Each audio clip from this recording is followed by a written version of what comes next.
Excited na ba kayo? Isang hapon, habang masaya na mapas na si Pagong, ay bigla na nakita si Kuneho. Palibhasa, mabagal lumino si Pagong, kaya pang-isip-isip sinabi ni Kuneho, "Uy Pagong, pagka-hindi naman ang mga paa mo, at pagkabagal-bagal mo lumakad, wala ka mararating yan." Labis na insulto si Pagong na sinabi ni Kuneho, pero hindi na ipinahalata na siya'y nagdadamdam. Kaya naman, para matapos na ang lahat, ay bigla na sinagot ang mayabang na Kuneho. "Kung gusto mong subukin ang aking kakayahan, bakit hindi na lang natin ito itaan sa isang paligsahan? Maaaring mabagal na akong kumilos, pero nakasisiguro ako matatalo kita sa palakasan." Hamon ni Pagong. Ngunit, mas lalo lamang siyang tinawanan ni Kuneho. "Nagtitilo ka yata, Pagong. Baka mahiya ka lamang yan. Pero sige, pagbibigyan kita. Anong paligsahan ba ang nais mo?" tanong ni Kuneho. "Para magkasubukan tayong dalawa. Bukas, pagsapit ng araw, magkalera tayo sa bundok na iyon." Sabay tulo ni Pagong sa 4 na daw na bundok. Tuwang-tuwa naman sa Kuneho sa hamon ni Pagong. Nakasisiguro siya na sa bagal ni Pagong ay tiyak naman nanalo siya. Kaya naman, kinabukasan sa paanan ng bundok, maagang dumating si Kuneho at si Pagong. Sabi ni Kuneho, "Pagong, hindi pa huli ang lahat. Bibigyan pa kita ng pagkakataon na makaisumba ang sarili mo sa kalinyan." Pagmamalak ng Kuneho. Ngunit, imbes na katulad ni Pagong sa Kuneho, ay isa lamang ang marasabi niya. "Ito lamang ang marasabi ko, Kuneho. Maaari mabilis ka nga. Ngunit, malakas naman ang aking resistensya." Sabi ni Pagong. "O siya, sige, umpisahan na lang natin to." Bika ni Kuneho. "Ikaw na ang bilang. Bilang hudyan ang ating magsisimula. Baka naman kahit konti, ay magkaroon ka ng tsansa na manalo." Bika ni Kuneho. Tuk, tuk, tuk.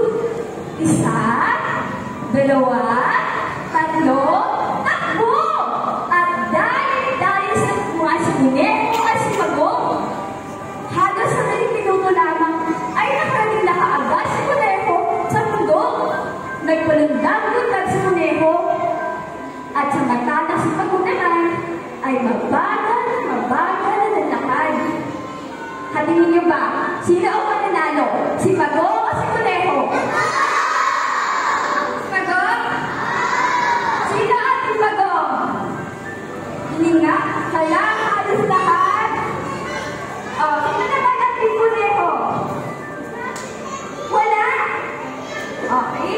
Nang nakita ni Kuneho sa likuran niya, nakita niyang malayong pa ang buwan ni Pagong. Kaya naman, si Kuneho nagpatuloy sa mabagal na paglalakad. "Kaya ko pa to," sabi ni Pagong. At dahil doon, sabi ni Kuneho, "Ano ba yan? Napakatagal ni Pagong. Napakabagal-bagal kasi." Kaya naman, nagpagkakasip si Kuneho na pahinga na muna sa ilalim ng puno. At dahil sa kapagulan, hindi niya namalaya, siya pala ay nakatulog. Hala, nakatulog si Kuneho. Hatingin niyo pa rin, sino pa rin naman nanalo? Si Kuneho o si Pagong? Si Pagong ba din? Okay. Kahit sabihin natin, mabagal sa si Pagong, ay pinagsikapan naman niya na ibigay ang lahat ng kanyang lakas para unti-unti makarating sa kalagitnaan ng bundok. Nang mananaw ni Pagong ang mahindi na natulog si Kuneho, ay lalo siya nagkaroon ng lakas at determinasyon na tumaas sa kalagitnaan ng bundok. Sabi ni Kuneho, natutulog pa rin si Kuneho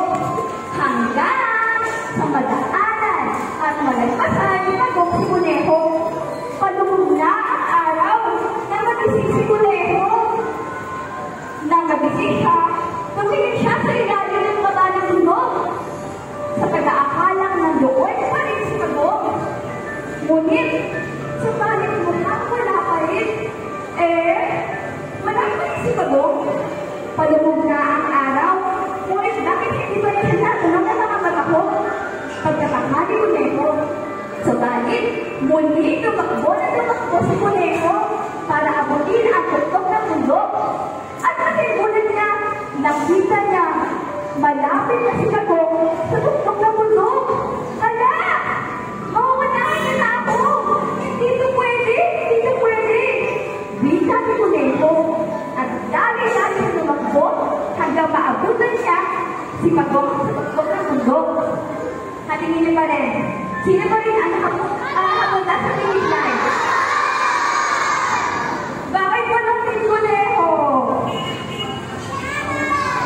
Kasi natulog? Okay. Sige nga, check natin. Sino ang ating Pagong? Pagong, ikaw? Eh, nakakatulog na ako sa si Kuya. Yun. Okay, sino naman ang ating Kuneho? Ating Kuneho sila o? Hi, Kuneho. Ngunit, sa huli, ang nagpagi at ang nakapunta sa tukod ng mundo ay walang iba kundi si Pagong. Yay! Lahat ng si Pagong ay tuwa-tuwa. Tuwang-tuwa na si Pagong. Hindi siya makapaniwala na siya ang nagpagi. Sa kabilang banda, si Kuneho ay tiyak-tiyak sa pangyayari. Humingi siya ng paumanhin kay Pagong sa lahat ng pakiinsulto, sa lahat ng mga maliit na ginawa niya kay Pagong. Sabi ni Kuneho, Pagong, pasensya ka na, nagkamali ako, masyado naging pataas ang tingin ko sa aking sarili. Hindi dapat kailanman kita minaliit. Bita ni Kuneho. At sabi naman ni Pagong, naway siniaral sa iyo ito, kaibigan. Hindi pwede. Meron tayo kakayahan sa isang bagay ay gagamitin natin ito upang mamaliit at makisulto ng ating kapwa. Kaya naman, simula noon ay nagtanda na si Kuneho at hindi kinaganda siya ng maliit at nakisulto ng kanyang kapwa. Si Kuneho, na sadyang malinis, na sadyang musok, ay hindi nagbagi.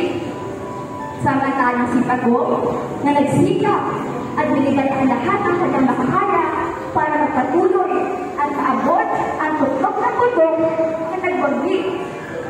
Gaya ni Pagong, hindi basihan ang bilis upang manalo. Kahit mabagal, basta tuloy-tuloy, ay nila na makalampasan mo ang